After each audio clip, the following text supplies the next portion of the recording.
आप सभी को जय मसीह। और आज हम पढ़ेंगे रोमियो की पत्री उसकी 12 अध्याय उसकी 9 आयत से पढ़ेंगे। प्रेम निष्कपट हो, बुराई से घृणा करो, भलाई में लगे रहो, भाईचारे के प्रेम से एक दूसरे से स्नेह रखो, परस्पर आदर करने में एक दूसरे से बढ़ चलो, प्रयत्न करने में आलसी ना हो, आत्मिक उन्माद में भरे रहो, प्रभु की सेवा करते रहो, आशा में आनंदित रहो, कलश में स्थिर रहो और प्रार्थना में नित्य लगे रहो। हालेलुया। हम प्रार्थना करें। धन्यवाद पिता परमेश्वर खुदा मेरे ईश्वर राजा, आज की वचन आज के कलाम से पिता हमारी से बातें कर मेरे यहोवा पिता, आपका आत्मा काम करे मेरे परमेश्वर पिता, हरी को सिखाए समझाए मेरे पिता, आपके प्रेम में आपके अनुग्रह में पिता चलने के लिए मदद सहायता करे पवित्र आत्मा जी। प्यारे परमेश्वर पिता, जैसा आपने एक दूसरे से प्रेम किया वैसा हमें एक दूसरे से प्रेम करने वाला, भलाई करने वाला ओ पिता मददगार बना परमेश्वर पिता, और नित्य प्रार्थना करने वाला बना मेरे पिता, आपके योग्य चाल चलने वाले बना, जितने देखने और सुनने वाले पिता आशीष होने पाए पिता, हरि की तरह आत्मा सौंपते मेरे पिता, आप मेरे मुख सौंकर बोले पिता, पवित्र आत्मा मदद सहायता कर। सारी बातों के लिए धन्यवाद, प्रार्थना सुना आशीष किया धन्यवाद, ये प्रार्थना दुआ यीशु तेरे मीठा मधुर नाम से मांगते हैं, आमीन।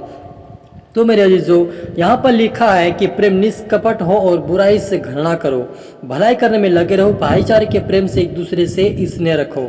हालेलुया। भाईचारे के प्रेम इसने मतलब एक दूसरे को प्रेम के साथ एक दूसरे को याद करना है और परस्पर आदर करने में एक दूसरे से बढ़ चलो, यानी हमें एक दूसरे का आदर करना है, छोटे बड़े सभी का हमें आदर सम्मान करना, ताकि हम परमेश्वर के लोग हैं। हालेलुया। इसलिए प्रभु कहता है कि तुम एक दूसरे का आदर करो, प्रयत्न करने में आलसी ना हो, कोई भी काम करने में हमें आलसी नहीं होना है, लेकिन क्या लिखा है कि आत्मिक उन्मान में भरे रहो, प्रभु की सेवा करते रहो। हालेलुया। यहाँ पर प्रयत्न करने में आलसी ना हो, यानी कि हमें प्रार्थना करते समय भी हमें आलस नहीं करना चाहिए, आत्मा और सच्चाई से हमें प्रार्थना करना है, ताकि आत्मिकता में हम भरते रहे, हम आत्मा में हम बढ़ते चलते जाए और परमेश्वर की सेवा भी करते रहे, और आशा में आनंदित रहो और कलश में भी स्थिर रहो, प्रार्थना में नित्य लगे रहो। पवित्र लोगों को जो कुछ आवश्यक हो उसमें उनकी सहायता करो, पहनाई करने में लगे रहो, अपने सताने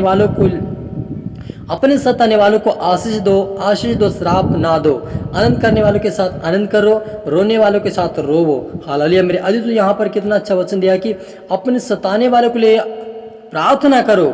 यानी आज बहुत सारे ऐसे लोग हैं जो कि यदि उनके ऊपर सताव आती है, कोई समस्या आती है, उनका क्या करना, उनके नाम की बदनामी करने लगते हैं, उनके नाम को फैलाने लगते हैं कि मेरे को ऐसा बोला है, मेरे को ये कहा, मेरे को वो कहा है, लेकिन प्रार्थना नहीं करते कि मेरे ऊपर सताव क्यों आ रहे, मेरे ऊपर समस्या क्यों आ रही, लोग मुझे ताने क्यों मारे, मैं अंदर से पवित्र हूँ, मैं एक अच्छा व्यक्ति हूँ, फिर भी मुझे बुरा क्यों कह रहे।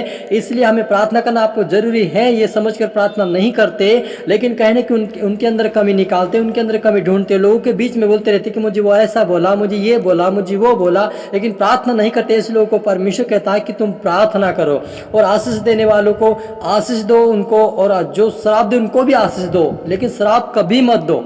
हालेलुया।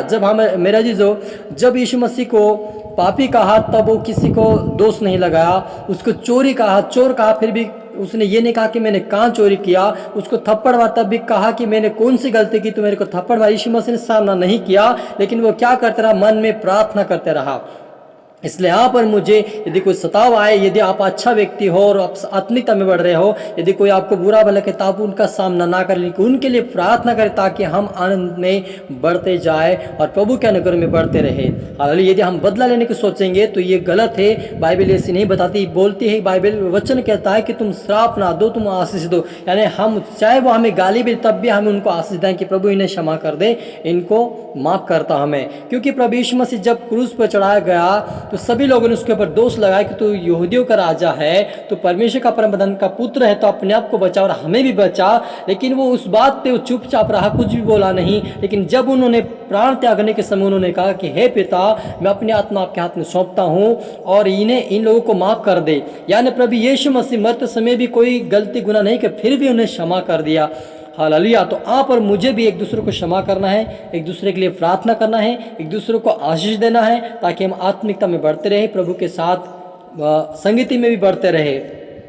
और यहाँ पे लिखा कि रोने वालों के साथ रोवो, अगर कोई दुखी हो तो उनके लिए साथ दुखी के साथ उनके लिए प्रार्थना करो ताकि वे भी चंगे हो जाए। आपस में एक सा मन रखो और अभिमान ना हो, परंतु दीनों के साथ संगति रखो।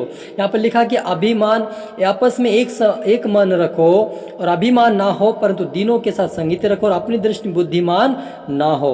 बुराई के बदले किसी से बुराई ना करो, जो बात सब लोगों के निकट भली है उनकी चिंता किया करो।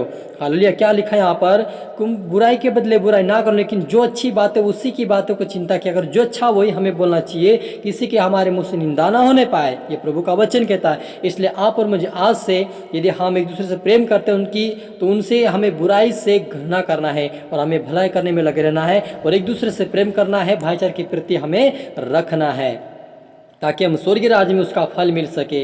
और यहाँ पे लिखा आगे, हे प्रियो बदला ना लेना, परंतु परमेश्वर के क्रोध को अवसर दो, क्योंकि लिखा है बदला लेना मेरा काम है। आज बहुत सारे ऐसे मसीह लोग हैं जो बदला लेने की सोचते हैं कि अगर मेरे को ये बोला है तो मैं भी उससे बोलूँगा, यदि मेरे को ये पत्थर मारा तो मैं पत्थर मारूंगा, यदि इसने मुझे शब्द बोला तो मैं भी बोलूँगा। यानी क्या करें, बदला ले रहे हैं। लेकिन प्रभु कहता है कि तुम बदला ना लो, लेकिन अपने आप को बदलो। हालेलुया। इसलिए आप और मुझे खुद को बदलना है और उनका बदला नहीं लेना है, बदला प्रभु लेगा। हालेलुया। इसलिए आप और मुझे बदला लेने की ज़रूरत नहीं है, क्योंकि प्रभु सबको देखता है, उसकी आंखें सबको लगी हैं। कौन सच्चा है, कौन बुरा है, कौन अच्छा है, परमेश्वर सबको जानता है। जब न्याय के सामने खड़ा कर सबका परमेश्वर न्याय करेगा धर्म के साथ। इसलिए आप और मुझे प्रभु के साथ उसके वचन में बने रहना है, उसकी संगति में बढ़ना है, एक दूसरे के लिए प्रार्थना करना है, एक दूसरे को आशीष देना है और भलाई करने में लगे रहना। हालेलुया। प्रार्थना करें। धन्यवाद मेरे परमेश्वर पिता, सुनाओ कि यहोवा मेरे परमेश्वर पिता, जितने देखने वाले सुनने वाले पिता परमेश्वर, आज के वचन से पिता आशीष होने पाए मेरे पिता, कोई भी खाली हाथ ना जाए पिता। आज से तेरी प्रेम की आत्मा, सत्य की आत्मा, बुद्धि की आत्मा, ज्ञान की आत्मा, भलाई की आत्मा, नम्रता की आत्मा हर किसी में ऊंढल देते मेरे पिता। आज से तेरी आत्मा इनको अगुवाई करने पाए, तेरी इच्छा अनुसार चलने पाए, पवित्र आत्मा इनको चलाए, सिखाए, समझाए, तेरे राज्य के वारिस बने। आज से पिता ये परमेश्वर श्राप नहीं लेकिन आशीष देने वाले बने। आज से प्रभु आपके बेटा बेटी बदला नहीं कि बदलाव लाकर अपने जीवन बदलाव लेकर वो पिता दूसरों के लिए प्रार्थना करने वाले बन जाए। ऐसा होने दे मेरे पिता। सभी की तरह आत्मा सौंपते मेरे पिता। प्रार्थना सुना, आशीष किया, धन्यवाद। ये प्रार्थना दुआ यीशु तेरे मीठे मधुर नाम से मांगते हैं, आमीन।